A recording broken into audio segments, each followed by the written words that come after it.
કોંગ્રેસના નેતા અર્જુનભાઈ રાઠવા સાથે થઈ ચૂંટણીલક્ષી ચર્ચા। ભાજપના ઉમેદવાર જશુભાઈ રાઠવાને અભિનંદન પાઠવવામાં આવ્યા।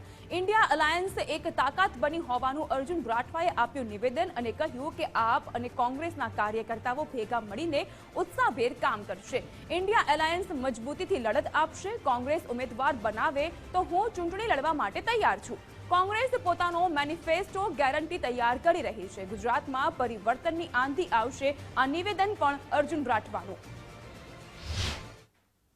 આગામી લોકસભાના ચૂંટણીના રણકાર વાગી ચૂક્યા છે।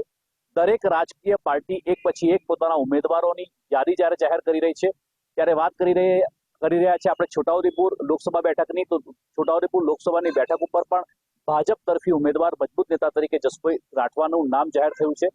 ત્યારે આપણે વાત કરવા માટે આવ્યા છે કોંગ્રેસના પીઢ નેતા એવા અર્જુનભાઈ રાઠવા સાથે। સાહેબ, આપનું ગુજરાત ફર્સ્ટમાં અમે સ્વાગત કરીએ છીએ। ગુજરાત ફર્સ્ટના આપના શ્રોતાઓને મારા નમસ્કાર।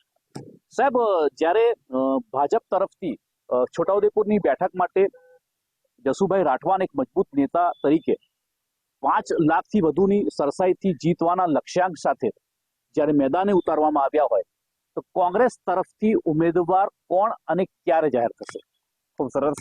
સૌથી પહેલા તો હું બીજેપીમાંથી ઉમેદવાર થવા બદલ જશુભાઈને વ્યક્તિગત અભિનંદન આપું છું। રહી વાત કોંગ્રેસના ઉમેદવારની, કોંગ્રેસ 7 ઉમેદવારો, 7 ખૂબ સારા ઉમેદવારો સિલેક્ટ કર્યા છે જેની ગુજરાતમાં વાહવાહી થઈ રહી છે અને બાકીના જે બાકી છે તે કોંગ્રેસ પૂરેપૂરો અભ્યાસ કરીને, કાર્યકર્તાઓ સાથે વાત કરીને, લોકોના મંતવ્ય લઈને એની પ્રક્રિયા કરી રહી છે। ટૂંક સમયમાં આવશે કોણ ઉમેદવાર છે, છોટાઉદેપુરમાં કોણ ઉમેદવાર હશે એ કોંગ્રેસ પાર્ટીનો વિષય છે। અમે બધા જ કામ કરી રહ્યા છે અને કોઈ પણ હશે।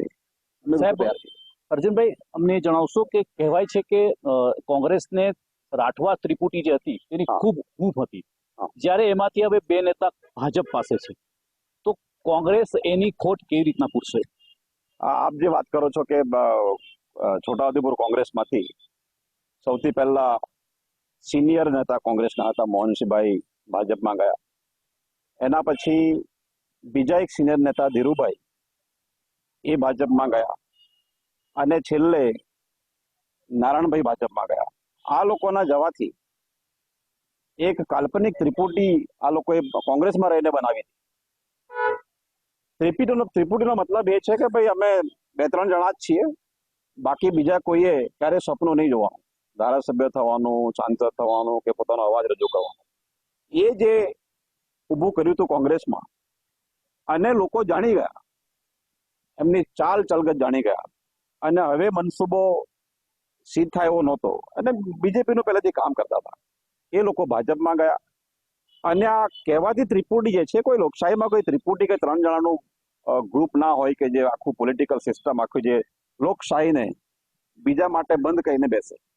તો આ જે જમાવેલું હતું સારું થયું। આ કોંગ્રેસના કાર્યકર્તાઓ પણ ખૂબ ખુશ છે કે હવે દરેકને વાત કરવાનો ચાન્સ મળશે, કામ કરવાનો ચાન્સ મળશે, સારા લોકો આવશે।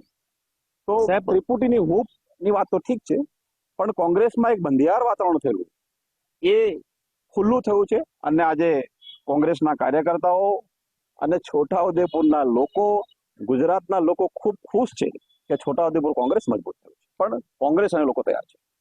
તો આ હતા કોંગ્રેસના પીઢ નેતા અર્જુનભાઈ રાઠવા, જેઓએ તમામ પ્રશ્નોના જવાબ ખૂબ જ પોતાની આગવી શૈલીમાં આપ્યા છે।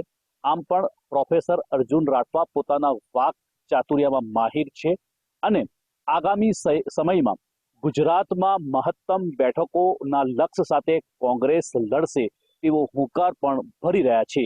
ગુજરાત ફર્સ્ટ, તૌફિક શેખ, છોટાઉદેપુર।